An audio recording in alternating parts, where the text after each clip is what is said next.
Hind ASEAN का 17वां इजलास आज है। वजीर आजम नरेंद्र मोदी और वियतनाम के पीएम इस वर्चुअल इजलास की मुश्तरका सदारत करेंगे। तिजारत, कारोबार, बहरी शोबे में ताउन, तालीम, रवायत और कैपेसिटी बिल्डिंग इस इजलास के अहम मुद्दे हैं। इस वर्चुअल इजलास में आसियान मुल्कों के 10 सरबराहान की शिरकत मुतवक्के है, यानी आसियान मुल्कों के 10 सरबराह इस मीटिंग में शामिल होंगे। तो हिंद आसियान का आज इजलास मुनक्किद होने वाला है, वर्चुअल इजलास है। वजीर आजम मोदी और वियतनाम के पीएम इस वर्चुअल इजलास के मुश्तरका तौर पर सदारत करेंगे। यह इजलास से कितना मुफीद है दोनों मुल्कों के लिए और आसियान के लिए, ये जानने की कोशिश करेंगे। शालिंद्र वांगू हमारे साथ जुड़े हुए हैं क्योंकि शालिंद्र आलमी उमूर पर नजर बनाए रखते हैं। शालिंद्र, ये बताइएगा, आज होने वाली हिंद आसियान समिट किन किन मानों में अहम मानी जा रही है? काफी पुराना ग्रुपिंग है जहां पर भारत और आसियान देश मिलकर बातचीत करते हैं।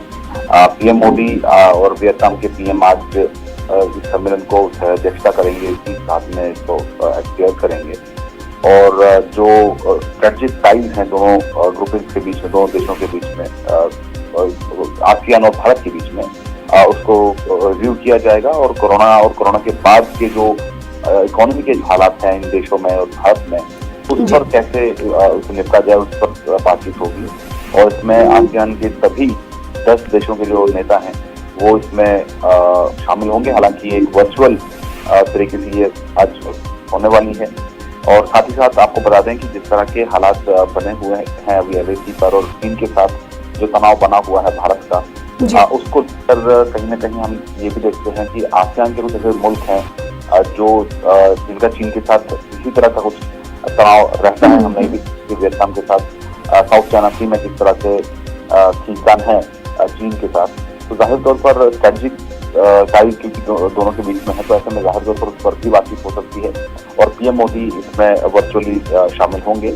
अब ये भी याद दिला दें कि 2 दिन पहले ही पीएम मोदी ने SCOP समिट में साफ कर दिया था कि सभी देशों को दूसरे देशों की जो टेरिटोरियल इंटीग्रिटी है, यानी तो उनका जो उनके बॉर्डर्स हैं उसका रेस्पेक्ट करना चाहिए। ये इशारा कहीं ना कहीं तौर पर चाइना की तरफ था, पाकिस्तान की तरफ था, क्योंकि POK में भी चाइना एक प्रोजेक्ट पर फिलहाल काम कर रहा है जिसे CPC कॉरिडोर कहा जाता है। तो जाहिर तौर पर आज भी एक और प्लेटफॉर्म है, आज भी एक और मंच मिलेगा जहाँ पर पीएम मोदी अपनी बात रखेंगे। तो हालांकि ये एक ऐसा प्लेटफॉर्म है जहाँ पर ज्यादातर इकोनॉमी को लेकर बातचीत की जाती है, लेकिन क्योंकि स्ट्रेटेजिक टाइज भी है तो ऐसे में उसको लेकर भी ध्यान देना होगा कि पीएम मोदी इस बैठक में क्या कहते हैं। जी, जाहिर सी बात है। और मीटिंग के इख्तिताम के बाद देखने वाली बात होगी कि किन किन मुद्दों पर इस आसियान समिट में बातचीत हुई है। बेहद शुक्रिया शालिंद्र, आगे भी आपसे राब्ता कायम करते रहेंगे, तफसीलात लेते रहेंगे।